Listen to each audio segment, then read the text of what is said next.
बिस्मिल्लाहिर्रहमानिर्रहीम। अस्सलाम वालेकुम। हकीकत टीवी साइंस एंड हेल्थ में खुश आमदीद। नाज़रीन, फूड एलर्जीज से मुताल्लिक लोगों में काफ़ी गलत फहमियाँ पाई जाती हैं और पाकिस्तानी सोसाइटी में तो फूड एलर्जी का कॉन्सेप्ट ना होने के बराबर है।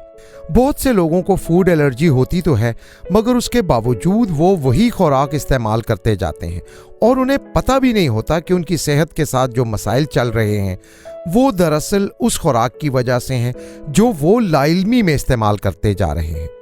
जबकि कई लोग कुछ खुराकें इसी गलत फहमी में छोड़ देते हैं कि उनकी सेहत ये खास खाना खा लेने से खराब हो जाएगी। मसलन कई लोग ऐसे होते हैं जो बड़ा गोश्त नहीं खाते कि इससे उनकी सेहत खराब हो जाती है। आज की इस वीडियो में हम फूड एलर्जी से मुताल्लिक पाई जाने वाली आम गलत फहमियों पर बात करेंगे और जानेंगे कि फूड एलर्जी से मुताल्लिक पाई जाने वाली इन गलत फहमियों की हकीकत क्या है। मूंगफली से मुताल्लिक बहुत से लोगों को ये गलत फहमी होती है कि इससे हमें एलर्जी हो जाती है। हालांकि मूंगफली से बराह रास्त एलर्जी नहीं होती, बल्कि 18 साल से जायद उम्र के लोगों को मूंगफली से मसला तब होता है। हकीकत टीवी साइंस एंड हेल्थ की इस वीडियो को लाइक करें, चैनल को सब्सक्राइब करें और बेल आइकन पर जरूर क्लिक करें अगर वो मूंगफली और शेलफिश इकट्ठी खा लें। अच्छा, बच्चों का मामला इसमें फर्क है। बच्चों को मूंगफली से एलर्जी तब होती है जब उन्हें मूंगफली और गाय का दूध एक साथ दिया जाए। इस तरह 9 ऐसी खुराकें हैं जिनके साथ अगर कोई गलत चीज खा ली जाए तो उन खुराकों से इंसान का जिस्म बुरी तरह रिएक्शन कर सकता है और उसे एलर्जी हो सकती है। इन 9 खुराकों में क्या है? गाय का दूध, अंडे, मूंगफली, गिरीदार मेवे, शेलफिश, मछली, गंदम, सोया और तिल। इन तमाम में सबसे ज्यादा खतरनाक एलर्जी मूंगफली की वजह से होती है, क्योंकि इसके रिएक्शन ज्यादा खतरनाक होते हैं और अगर बच्चों को पीनट एलर्जी हो जाए तो मसला मजीद खतरनाक हो जाता है।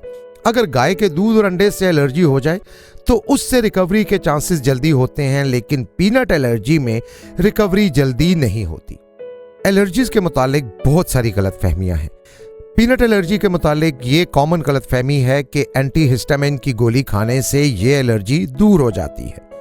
ऐसा बिल्कुल नहीं है।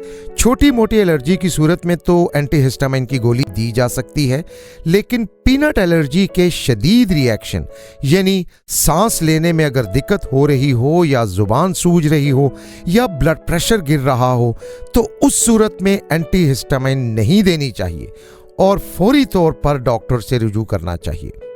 बहुत सारे लोगों में यह गलत फहमी भी है कि फूड एलर्जी और ग़िज़ा को जिस्म का कबूल ना करना यानी फूड की इनटॉलरेंस एक ही मसला है। ये इतनी कॉमन गलत फहमी है कि अक्सर डॉक्टर भी फूड एलर्जी और फूड इनटॉलरेंस को आपस में कंफ्यूज कर देते हैं। हालांकि ये 2 बिल्कुल मुख्तलिफ चीजें हैं। दरअसल फूड एलर्जी तब होती है जब हमारे जिस्म में पाए जाने वाले एंटीबॉडीज, जिन्हें IEG कहते हैं, वो खुराक के खिलाफ रिएक्शन कर देते हैं। जब ये रिएक्शन होता है तो उस एंटीबॉडी से एक केमिकल रिलीज होता है जिसे कहते हैं हिस्टामीन। जब जिस्म में हिस्टामीन रिलीज होता है तो जिस्म पर छाले बनते हैं, आंखें और चेहरे सूज जाते हैं, ब्लड प्रेशर गिर जाता है और सांस लेने में दुश्वारी और उल्टी आने जैसे मसाइल पैदा होने लगते हैं। और अगर एलर्जी शदीद हो जाए तो इंसान की मौत भी वाक़ई हो सकती है। अब इसके बरक्स ग़िज़ा का हजम ना होना यानी फूड इंटॉलरेंस एक बिल्कुल अलग चीज है।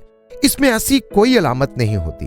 फूड इंटॉलरेंस इसलिए होती है कि जिस्म में कुछ एंजाइम्स मौजूद नहीं होते जो उस मखसूस ग़िज़ा को जज्ब करने में मदद देते हैं, इसलिए जिस्म ग़िज़ा को कबूल नहीं करता।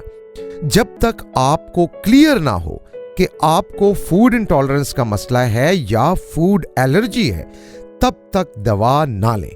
पहले डॉक्टर से क्लियर कराएं कि इन दोनों में से आपको असल मसला क्या है। एक कॉमन गलत फहमी और भी है कि फूड सेंसिटिविटी का टेस्ट मार्केट में आसानी से दस्तयाब आलात से हो सकता है। ऐसा कोई भी टेस्ट जो फूड सेंसिटिविटी से मुतालिक हो वो ना तो शुगर टेस्ट मशीन की तरह मार्केट में दस्तयाब आलात के जरिए मुमकिन होता है और ना ही मेडिकल डॉक्टर्स के पास कोई ऐसा टेस्ट होता है जिससे वो फूड सेंसिटिविटी का पता चला सके।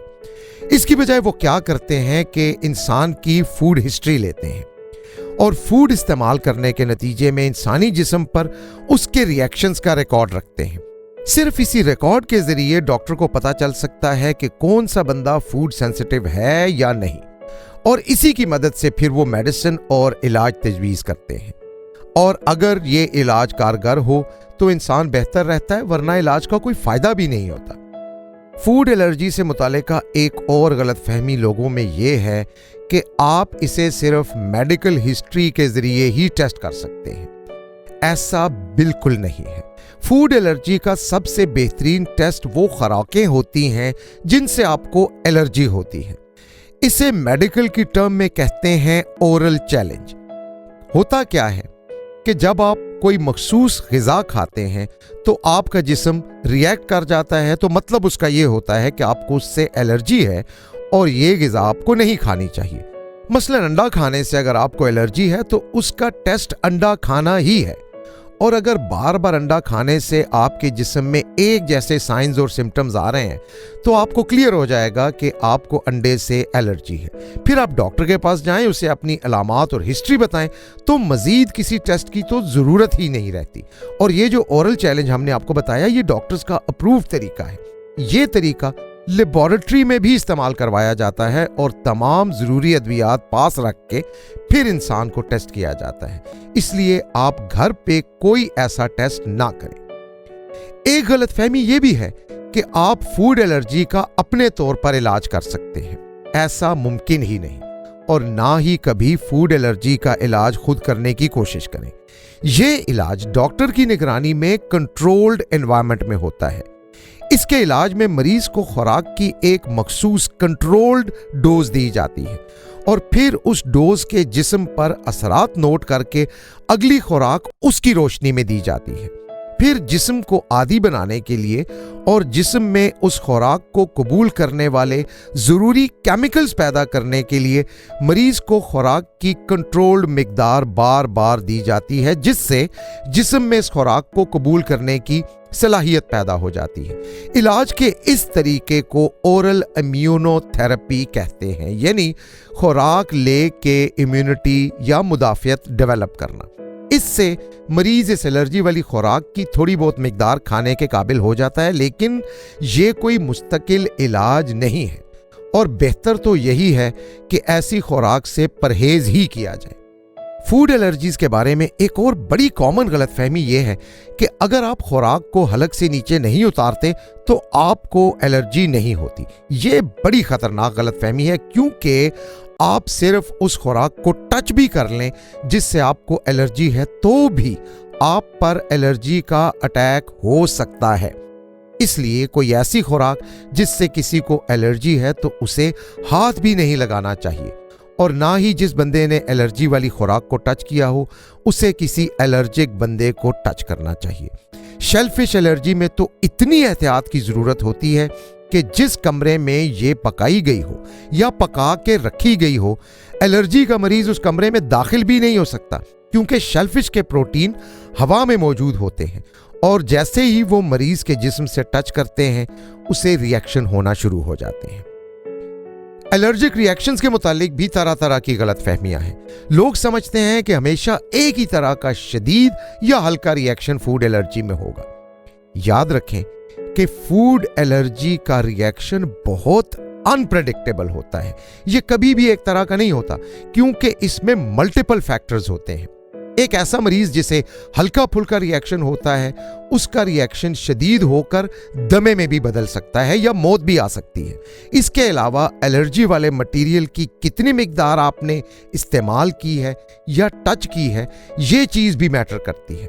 और अगर किसी इंसान को दमा है और उसके साथ फूड एलर्जी भी है तो फूड एलर्जी की वजह से उसे दमे का शदीद अटैक भी हो सकता है।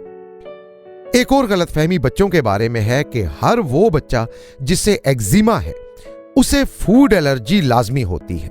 ऐसा नहीं होता, बल्कि हकीकत यह है कि अगर किसी बच्चे को एक्जिमा का मसला है तो उसमें सिर्फ फूड एलर्जी के चांसेस आम लोगों से ज्यादा हो जाएंगे।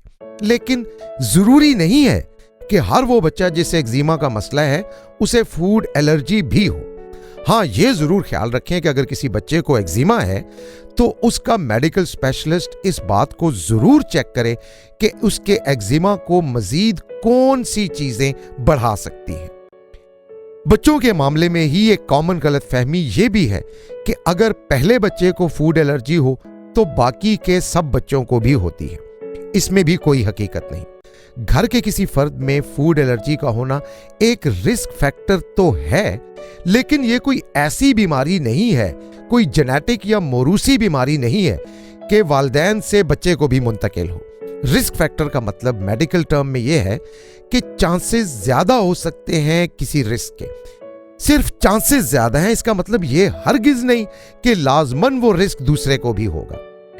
कुछ लोग ये भी समझते हैं कि उल्टी आने से फूड एलर्जी का रिएक्शन कम हो जाएगा और इस गलतफहमी की वजह से वो डॉक्टर के पास भी नहीं जाते। एलर्जिक रिएक्शन का इन्हिसार इस बात पे होता है कि आपने कितनी मिकदार में एलर्जन फूड खाई है। उल्टी का रिएक्शन कम होने से कोई ताल्लुक नहीं है। फिल हकीकत उल्टी से आपका वजूद एलर्जन फूड से दोबारा टच होता है, क्योंकि जब फूड मैदे से हलक की नाली में वापस मुंह की तरफ आ रहा होता है तो उससे एक मर्तबा फिर एलर्जिक रिएक्शन हो सकता है। दूसरा फूड रिएक्शन में उल्टी आना एलर्जी की अलामत है। अलामत का मतलब यह नहीं होता कि मर्ज कम हो गया है, बल्कि डॉक्टर्स यहां तक बताते हैं कि फूड एलर्जी से आने वाली उल्टी एनाफिलैक्सिस की अलामत हो सकती है, जिससे जिंदगी को खतरा भी लाहक हो सकता है। हकीकत टीवी साइंस एंड हेल्थ की इस वीडियो के नीचे कमेंट जरूर कीजिए, अपनी राय का इजहार जरूर करें और इस वीडियो को हर जगह शेयर करते हुए चैनल को सब्सक्राइब जरूर करें।